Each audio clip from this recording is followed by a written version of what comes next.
Good morning and welcome to our lesson today. Last week we were able to define the different terms in life skills. We were able to define self-awareness.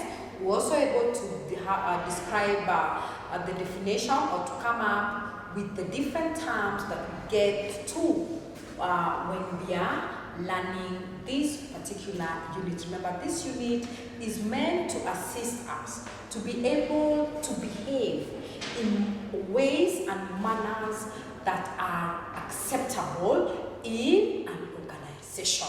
Now, one of the main important skills that you need to have also is what we call the listening skills. Why do we have to talk about listening skill? It is important for us to be able to know that in a normal daily life, we listen a lot. We get an opportunity to listen, and we say a research showed that 63% of the time that we spend is on listening. Therefore, it is important for you to be able to acquire these skills so that you are able to either adjust or fit well in the community. So why is it important to listen? What is the importance of listening? We say we listen so that we are able to obtain information. You cannot get information without listening. We also say that we listen so that we resolve problems. As a result of listening, we are able to resolve problems. We also listen with an intention of sharing our experiences. When we listen to each other in terms of the different challenges that we go through, you can only be able to understand my experience by listening to what I have to share. So it is important for us to listen, because as a result of listening, we are able to resolve those, or we are able to achieve those particular objectives. So why is it important for you to be able, what are some of the advantages of listening to an organization? We say listening helps to know the organization. It helps the employee to be able to understand what kind of an organization they are working for. It also helps to make better policies. Policies are just guidelines or measures that an organization will be able to put into place so that they are able to achieve their overall objectives. We also say listening is important for the open door policy. Now, open door policy means what? Open door policy refers to a situation whereby, in case you have got certain issues that are affecting you as an employee, you are able to walk into your supervisor's office and you seek audience without necessarily making an appointment.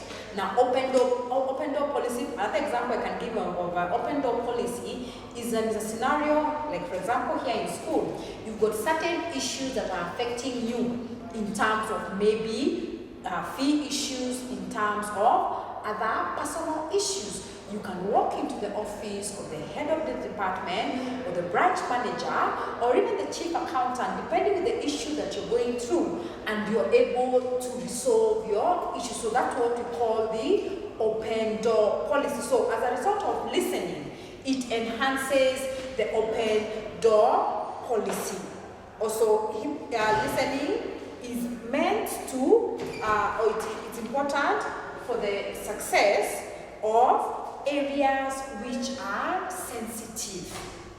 Okay? So what are some of the effects? What happens if there is poor listening in an organization? One of it is that passing of inaccurate and incomplete information. When people don't listen, or when there's a challenge of listening in an organization, the information that is passed might not be accurate, might not be complete. Therefore, it is incomplete information. It is also affect an organization because problems would not be clearly understood, and therefore they would continue remaining to be unresolved. Therefore, how do you ensure that you become a good listener? One of the main things that you need to do is to concentrate on what the speaker is. Sorry, this is what is it? Okay. You need to concentrate on what the speaker is talking about, and don't focus on other issues like how they look like. Yeah, so you should put in a lot of emphasis on what the speaker is talking about. Repeat the key ideas to yourself. For example, if this speaker is talking about a certain issue, repeat those key points to yourself so that you're able to master them. Relate to the speaker's remarks with your own personal background and experience.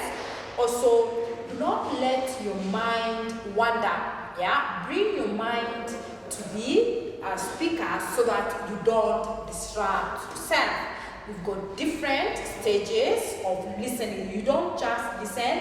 There are certain stages that you need to follow when we are listening. So it is normally a complex process, and skills are required so that it is able to divide these different processes into different stages. So we've got a 5-stage mode, and one of the main important stage of listening is listening at the receiving stage. Listening at the receiving stage means what? This is where you are able, this is the first process where you receive the information. Yeah, this is where you get to listen to the information. So this is where you listen not only on what is being said, but what also is being omitted. Okay, you receive information. For example, your boss is giving you a summary of what you've been able to accomplish so far. So this is what he is telling you, and you also look at what else he could have omitted. So how then do you improve your skills at the listening stage? One of it is to focus your attention on the speaker's verbal and the non-verbal messages, what is being said and what is not being said. You also ensure that you avoid distractions. Yeah, make sure that the environment that you are in is very conducive. Perhaps even switch off your phone to ensure that you don't get to be distracted. Also, maintain your role as a listener and avoid interrupting the speaker until he's been able to say as much as possible. We also have got the listening at the understanding stage. Now, this stage is the second stage of listening, and this is where, after you have received the message, you process it, yeah, and you extract the meaning from the message. You try to identify what the message was talking about. Okay, now this one, you also need to ensure that you avoid assuming. Don't make assumption. Interpret the message to suit what exactly it is meant to do. Sometimes also you might find yourself rephrasing the speaker's ideas, yeah, into your own words. This can either be done silently or loudly.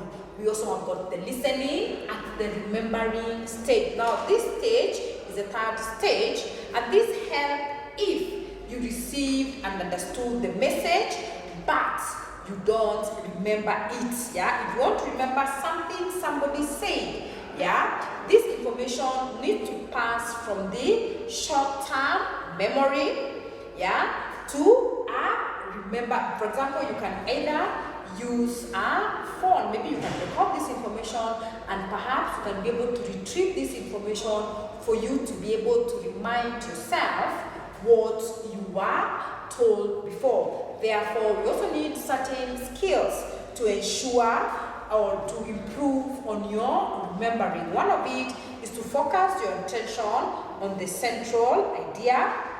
Organize what you want to hear. Okay? Also, make sure that you repeat the names and the key concept to yourself, either loudly or in a soft manner. We also have got the listening at the evaluating stage. Now, this one is once you've been able to receive the information, you've understood it, and you have the message in your memory, you also need to evaluate it. Yeah, you need to look at it. Yeah, is it factual? Is it true? Yeah, is it significant? etc. Yeah, sometimes you resist evaluation until you are able to understand the speaker's point of view. Then also, you need to be able to distinguish facts from the information and being able to obtain or to interpret what the speaker really meant. Okay? Then of course we've got the listening and the responding stage. Now this is where after you evaluate the message, you're likely to respond in some manner. You're likely to give certain form of feedback. Support the speaker through the conversation. Yeah, engage the speaker through the conversation. Also, you need to focus on the other person more and avoid being self-centered. Also, ensure that you avoid a thought completing listener. This is somebody who listens and then finishes the speaker's thoughts. You do not conclude on behalf of the speaker. And lastly, we've got the different types of the listening skills. We've got the appreciative skills. Now, these are skills that we seek to contain certain information that we appreciate. Yeah, the information could help to meet our needs, expectation, and we use these appreciative skills when you are listening to good poetry or when you are listening to good motivational speakers, etc. We also have got selective listening. This is where you only listen to a particular thing and you ignore others. Yeah. We also have got the critical listening. Critical, as the word suggests, you try to listen and criticize, and you also make judgment on what the other person is saying. We've got the full listening, which I've been able to share the notes on. Relationship listening, this is meant to either help the individual to improve the relationship they have with other people. We've got deep listening. Now, this deep listening refers to a form of listening that not only hears what is said, but also seeks to understand the whole person behind the words. For example, when you listen to these motivational speakers, beyond listening, you also try to understand them deeper. You also try to understand where they have come from and the different issues.